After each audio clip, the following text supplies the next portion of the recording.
geldinler? Atanem çölünkeler dedi. O çekesine çölünkeler dedi. Gördünüz mü onu? Atene söz örgünü dedi. Çekesine çölünkeler dedi. Nasıl senin gömür? Ortas kılıç. Ortos kılıç. Sen apam buraya mı bir yakka gelgeni? Var çölünkeler dedi. Çölünken dedi. O gerek yok.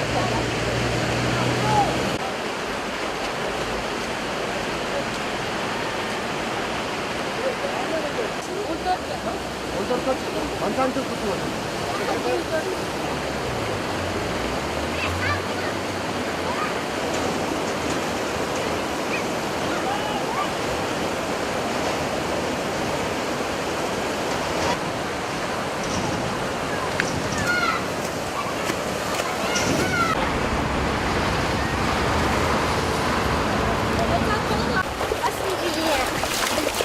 Hadi. Sizler kimden geldiniz? Nereye? Ya, Наша мама посмотрела. kimden geldiniz?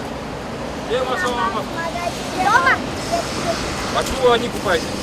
Мама решила. Мама разрешила. Мам, жувай жанында. Өздері жувай ғой. Az балдар ауылда көріп тасын ғой. Күнде бірден бала ауылда. Суламда челекмен алып кетесің. Жоқ, билеутам ит айтпайсың, бірақ қоқыстықта бұл. Апаң тұрыш керек, осылар жуыш керек. Сен емес.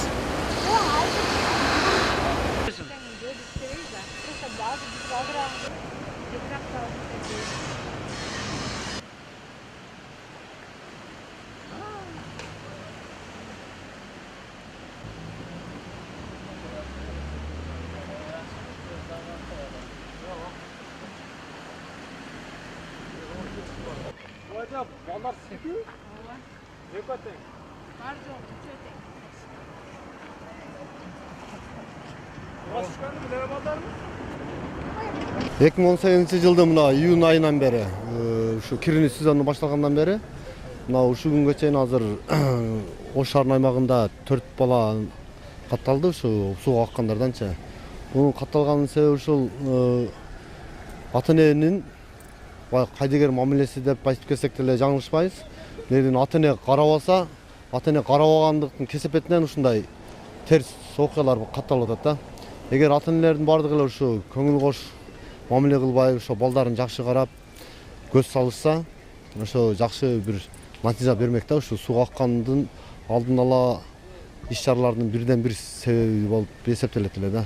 Анан ушу Ош шаарынын тургундарына, Ош шаарынын жаша ушу конокторуна бардыгына кайрылып кетет элем. Ушу көп мына күндүн ысыгына карап азыр бардыгы эле эс алууга, ушу айрыкча ушу 6-базар күндөрү суунун жектерине, бассейндерге балдарын ээрчитип барат.